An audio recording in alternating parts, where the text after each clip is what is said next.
You say you started in the military when you were 17? Yeah, something. Did you always want to be in the military, or how that happened?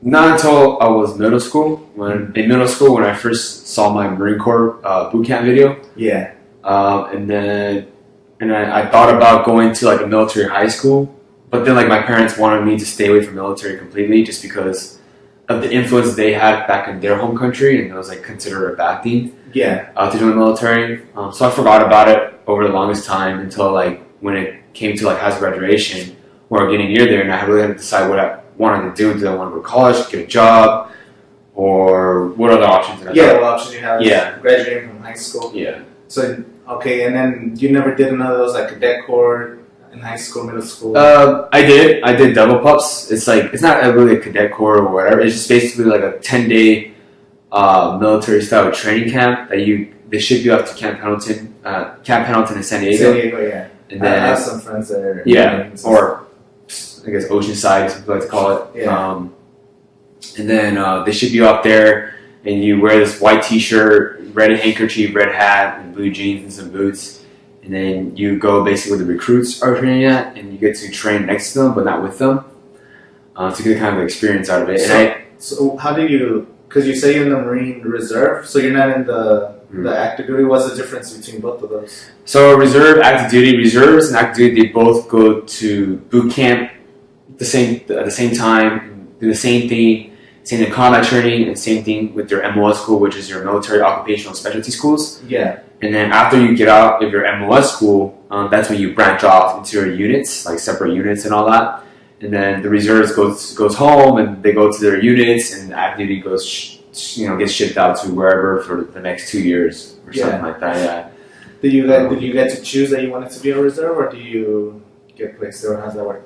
Well, to be honest, I didn't know what the difference between the reserves and active duty was in the beginning when I first signed up.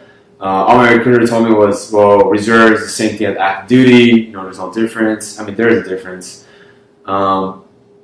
But I didn't know. But technically you can choose. I think it depends on the amount of spots that they have available for you, and the jobs available for you in the reserves. But knowing the information now, I think I still would have went reserves, just because your job is more secured. Because there's times we're in boot camp where the active duty guys, they're like, hey, guess what? You went in as an 0311 contract, which is infantryman, rifleman contract, but now you're cook or whatever. Or if you go open contract, they put you wherever needs. Yeah. They need, yeah. But in the reserves, your job doesn't change. Your job is the same. What do you do in the Marines, or what did you choose to do? Oh, well, I don't really want to disclose that. Oh, yeah, just because, right. Yeah. No, it's right. I could, but no, I mean, if you can, just ask me. Yeah. What's if someone's trying to join the Marines right now, what would you recommend? If somebody wanted to join the reserves or to join the active duty, not knowing what you know now? Well, it depends on the life situation. If you have no wife or kids, or you have no girlfriend, if you're single, you're young, I would say active duty would definitely be a good experience for you. Mm-hmm. Especially if you come from a very sheltered area, or area where it doesn't really expose to the environment besides your own community. Yeah, it will open up your eyes. At least a different opportunities. Yeah, more opportunities. Are you from California? Yeah, I'm from California. Yes. Oh, okay. I wouldn't say more opportunities, just because a lot of people get screwed in there with benefits, whatever. Just a lot of politics involved in it. So I wouldn't say it really opens an opportunity. I think it opens. It doesn't. At least from my experience, it opens up your eyes. Even the reserves, it opens up your eyes to the reality of how selfish people can be, and how biased people can be. A lot of times, me personally, I've learned that the harsh environment is created by your own leadership. Yeah. Not from our enemies overseas and whatever you want to call them. Mm-hmm. It's actually sometimes from your own leadership itself. Some people are blessed with good leadership. Some people are blessed with, and that affects the whole overall mood. Yes, exactly. Yeah. Around it. Yeah. So me personally, I opened my eyes because I learned from my own, my experiences in the military, not necessarily from overseas. And if you're in the reserve, could you request to go in active duty, or do you ever get an urge to like get deployed somewhere? Or Yes. Well, yeah, I definitely did feel that in the beginning. Now that I have less than 2 years left on my contract, and I've started building traction in my own personal life. Finishing school. You're still in college and stuff? Yeah, almost done with school. About to get my degree. And I have a whole personal life going on. I don't necessarily want to deploy now. In the beginning, yes, I was trying to find employments to go on. Even go on active reserves, which is like you're a reservist, you're considered a reservist, but you're getting paid on active duty pay. Mm-hmm. Do you have to do like extra stuff for that? Yeah, you're there every day basically, but you're in basically a reserve unit. How often do you have to report since you're in the reserve? Because I had a friend who did the National Guard Reserve or something like that, and he only goes to training like once a month right now or something like that. Yeah, same here. So you go back every month. It's sometimes it ranges from 2 to 3 to 5 days, depending on what it's required. Some units do up to 5 days, fortunately for them. And then in the summertime, you get activated on 2 weeks of orders, working orders, and then you're there every day for 2 weeks straight, Monday to Sunday. And that's just how it is going to be for the next remaining of your contract. For the next 2 years.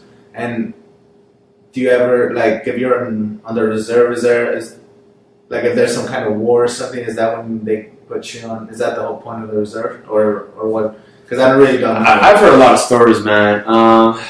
I've heard that if we're fighting conventional warfare, the reserves will also get deployed along with active duty guys. Because I think in Fallujah, they're doing like a leapfrogging campaign. So you have the reserves and the active duty guys and the reserves. Yeah. And I've also heard like where reserves get deployed first because it costs a lot less money for the government to ship us out to sea than active duty guys. Those are just things I've heard. Yeah. Personal experience, we've only got sent out on like detachments, like small little detachments here and there to help out the active duty units. Mm-hmm. Do you guys help out during like any local, like national, like disasters type things, or is that just for the National Guard? Or? Yeah, it's mostly for the National Guard. And some operations with I don't know. I really can't. Yeah. What I know, like right now, since we like technology is advancing so much with like drones, how do you see like the future of the military? Like, do you think it's going to be more like engineering based, like more people, like less people actually on the ground, or how do you see it like in the future, like 10, 15 years from now? I really can't say much about it. I think the best way I can put it is technology is definitely advancing. I think that there's ways that we have to more stuff to worry about technological wise than boots on the ground. That's all kind of the best way to put it. Yeah. Yeah, because I don't know. Like I feel like there's not gonna be that need for like boots on the ground as much as like, of course, years past. Like now you could have like drone surveillance, or maybe send in some artificial intelligence or something. Yeah. Like I know we're still kind of like low behind, but I think Marine Corps is definitely beyond that. We're really close to a turning point where you're gonna be able to save lives by not having them in the front lines as much. Like you're still gonna need people to operate these machineries, to still be on site, stuff like that. But I feel like just an overall need for soldiers to be in danger when you could send a robot to scout or something like that. Like, I don't know, that's from an outsider's perspective, that's I'm looking at it with like all our advancements in technology. I don't know. Yeah, I can't say much, dude. I'm sorry, yeah. I'm just asking for whatever you think is, I don't know, like, of course, times have changed too from like, I know you were saying the older people, they think they had it like harder. Yes, definitely. They definitely said the new generation of Marines or soldiers, sailors, blah blah blah, are more pussified now. Yeah. Because of new rules set in place, no hazing, this and that. Also, they really cracked down on that stuff. They cracked down on that stuff from like those movies. Don't get me wrong, hazing still happens, and I definitely got hazed before myself. For example, I got a new fresh tattoo. And then I was forced to plank in the dirt, Yeah. It's fresh tattoo, so I had to go get it redone and everything. So, they really messed it up? Yeah, so I had to go get that redone. Are you allowed to get any tattoos when you're in the military? There's no, like... There is a policy, you have to follow, you have to follow you can only be a certain amount of inches from your elbows or your wrist. no neck tattoos, and so on, etc. There's a whole like paperwork on it. You gotta make sure you don't get the wrong tattoos, or you can get like paperwork on yourself. You get the wrong tattoos, yeah. And what like you're mentioning going to school is whatever you're going to school for. Is that related to what you're doing in the Marines or not? Or kind of. I'm going to school for criminal justice right now. I know it sounds very like Marine thing to do, but I was a business major in the beginning. For me personally, I just thought it was really like boring. I didn't like it. Yeah, just really dry. Criminal justice was a little bit more like, I guess you could best put it, action packed. So that's why I decided to pursue that major. How do you feel about like right now? Because there's a super negative stigma for like the police, authority, police and all that. Like, how do you feel about that? Honestly, I do see where they're coming from. I definitely do. But I guess my defense against it is that it's so hard to change up, I guess, the bureaucracy because it's there's only so much that you can do as a person. And I think the problem too is you can't control what other people are doing. Like I'm pretty sure like 99% of cops and authority are good people. They're doing it for the right reasons. And it is a stressful job. Like you don't know what's gonna happen, like what people are gonna do. You're always like on the edge.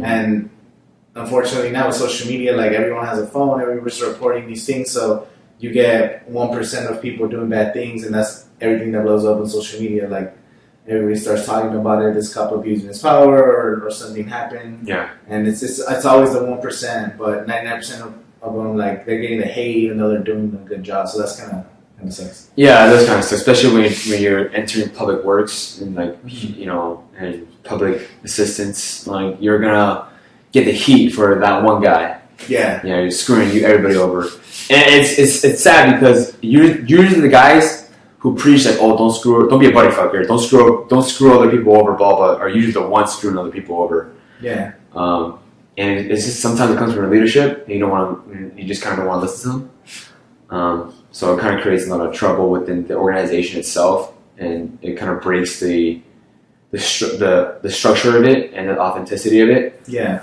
So that's definitely a struggle because I feel that in the military as well. So. Yeah. Do you want to be? What do you want to be? Like a police officer, or do you want to be more detective? Like what kind of work? At this point, lawyer, I don't know. I don't think I'm gonna do. I might go private sector. Yeah. Private investigator or something like that. I don't know. Not really working for like as an actual police officer, but maybe I don't know. Maybe something along those lines. Yeah. But just more of a private. More private. Yeah. Less public, more private. Yeah. And the private, like, do they get like? How does that work? Because I really like. I'm kind of naive when it comes to this stuff. So. A private detective would be someone you handle like specific cases, or like private investigators, for example. This is just all for example. I'm not sure if I really want to do it. It's kind of like to do background checks on people. My favorite heard people interviewing other people, like their friends, asking questions, and then they just collect the information and I think they help companies out. They help like law enforcement out. Yeah. So it's whatever work they're hired for. It's kind of like a contractor, like private security. They're kind of contracted within a certain company. Oh, okay. They do the work, Do you know anybody like that's doing that kind of stuff right now? No, I don't.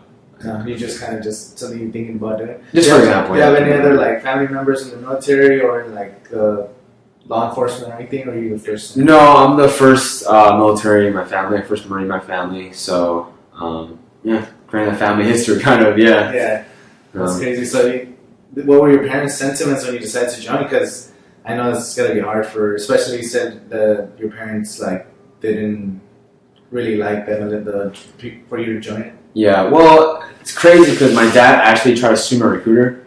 Oh, really? Just because, I just tried to get me on the contract, and obviously he couldn't because I signed the contract and all that. So, but we fought a lot. And we had a lot of trouble, but when I came back, it was when they kind of like saw like, hey, everything kind of changed. It's not as bad as I thought it'd be. Yeah. Well, it's not. I want to say it's not as bad as I thought it would be, but they realize they have to let me fly, basically. Like, I have to learn from my own experiences. Yeah, I mean, it's your own choice, too. Like, Yeah. I know some of our parents, they want us to follow a certain path. Like, the thing that, like, go to college, do this, like, have a safe, secure job, don't do anything dangerous and stuff. Yeah, don't be stupid, like, come back alive, don't lose your limbs, you know. And then my dad was saying, like, oh, you're gonna die, you're gonna lose your limbs, this and that, you get blown up. Like, you're not scared of that, you're stupid if you're not scared of that. And try to scare me out of it, but, I mean, for me personally, I just wouldn't feel, like, complete if I didn't join the Marine Corps. Mm-hmm. Well, what advice would you have for somebody that's, like, maybe 16, 17, that wants to join, but they're afraid to, like, tell their parents, or they might not want to join because their parents might disapprove, or... Tell you one thing, they're never going to approve. They're always going to talk you out of it. They'll never, for most people's experiences, they'll never approve of it. They'll never want you to go through that experience. They're just basing their feelings off of the horror story that they've heard of. So they'll never approve of it. Yeah. And the best advice is that you should find, depending on what you want to do in life, you want to stay in, which you will never know, or if you want to just do it and get out, which I suggest you have that kind of plan, because you never know if once you join up, you never know if you want to stay in or not. It's just to do it. Find a job that's good for you. Find a job that might help you out in real life. Yeah. And the best advice is just to go with the flow, because in the military, you never know what's going to happen. Yeah. You just have to just say fuck it. Just do it. Just do it. If you really want to do it, just do it. Just do it. No, and there's no good advice that you can explain to your parents. You know what I'm saying? Yeah. It's hard. Yeah, but... Well, when, hypothetically speaking, if you ever want to have children, would you encourage them to do it, or would you just let them, if they want to join, follow your steps, or they want to do their own thing? I mean, just thinking of the I've thought about that, actually. I actually talked about it with Claudia. Not saying that I want to have kids with her or anything yet, but I'm just saying, like, if I had kids, would I want them to join? And the answer to that is probably not. Especially, I think, the Marine Corps. Mm-hmm. The Air Force, probably, maybe, yeah, just because it does give you good career paths. And the culture is very different in there. But it also depends on son or daughter. Yeah. You know? Is it different for women? Yeah. Military? Like I'll be real and blunt here. With the Marine Corps and the Army, wherever, where it's dominantly men. Mm-hmm. And not saying that, you guys can't do it. And I know there's a whole political thing with, men and females want to join infantry.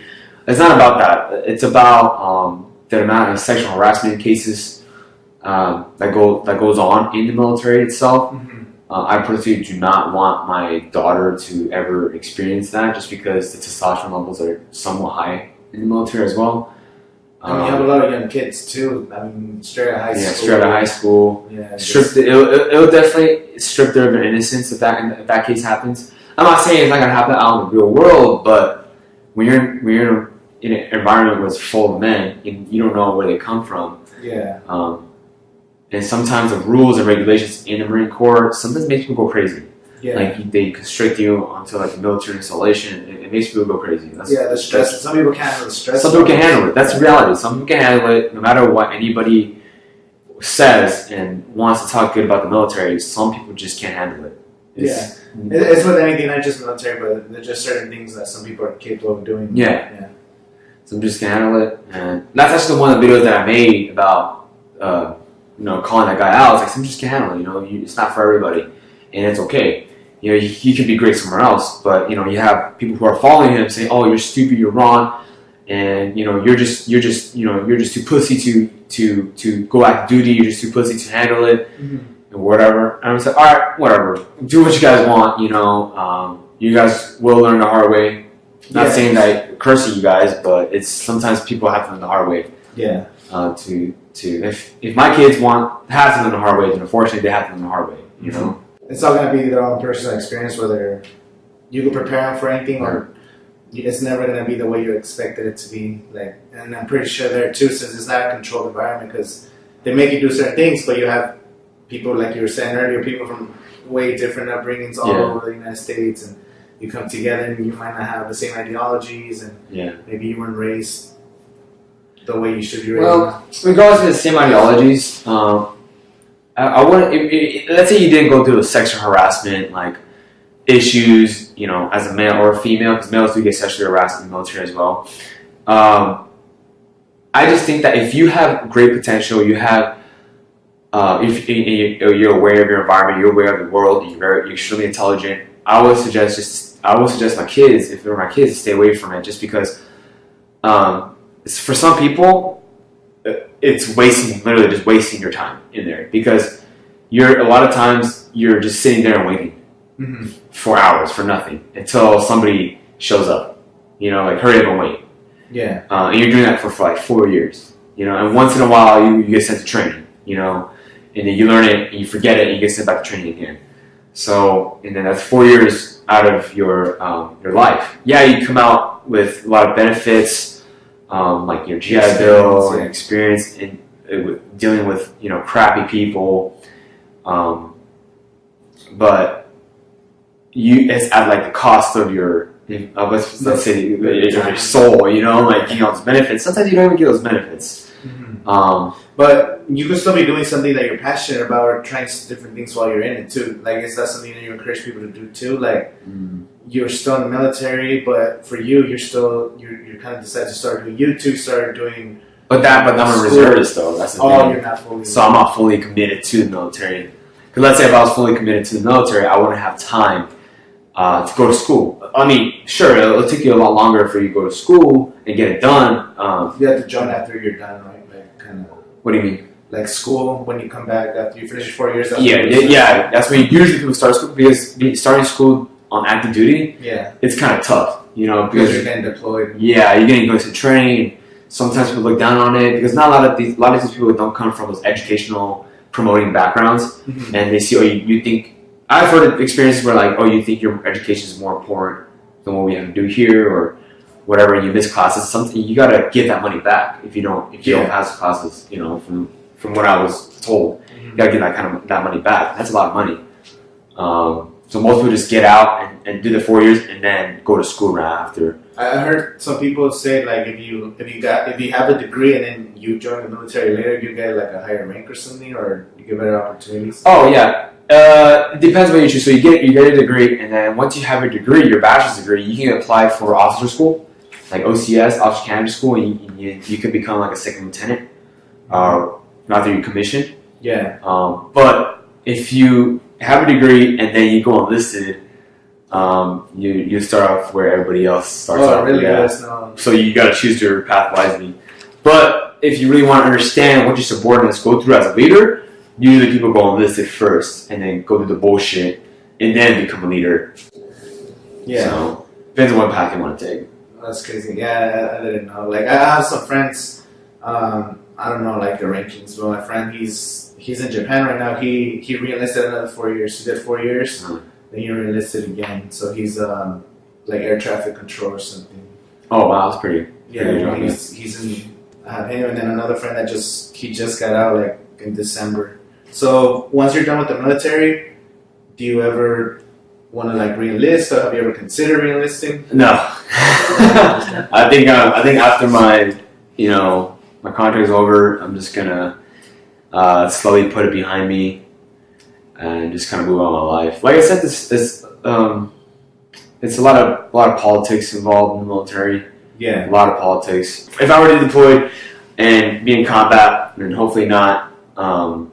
I wouldn't want to be put in that scenario where I'm ready to fight for my life. But I'm fighting for the bros, for everybody to come home. Yeah, that to me is what matters at the end of the day, is for all you guys to come home.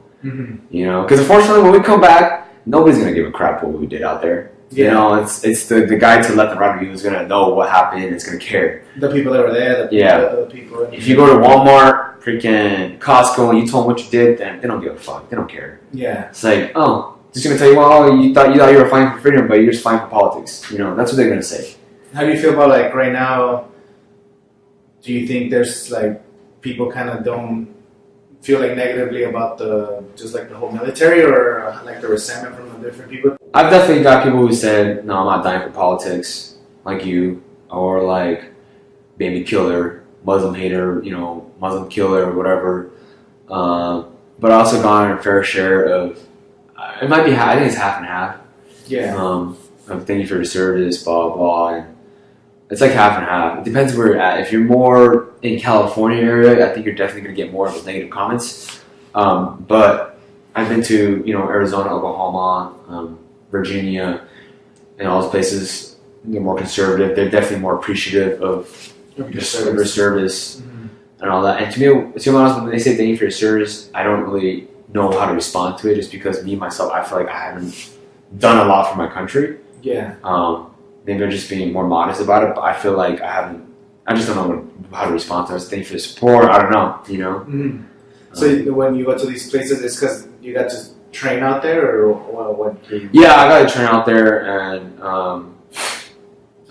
Virginia specifically, and in all those places. So yeah, that's how I got to those places. Where's like the main? Because you say you report like once a month. Where do you? Is it here in California, or it just depends where they send you? Depends where they send me. It's always different. It's always different. So it's just different. Depends on the type of job you have, type of unit that you're in, type of. When you have to report, what kind of things do you do? Like, is it like field training, or going back over your specific job, or how's that? Depends on the year, what time of the year. Like towards the end of the year, like we'll get ready for like the annual training that I talked about earlier. 2 weeks, so you get activated for like on orders, and you start kind of building up on your training to get ready for that annual training, to get refreshing up. But during the year, mostly it's just paperwork, just medical, physical and paperwork, and psychological health briefs, like unit briefs, like sexual harassment, just paperwork just to get you deployment ready. Yeah. Just so you have all your paperwork in case you need to deploy. What happens if there's something wrong and you're not, or you fail a physical or something like that? You can't deploy.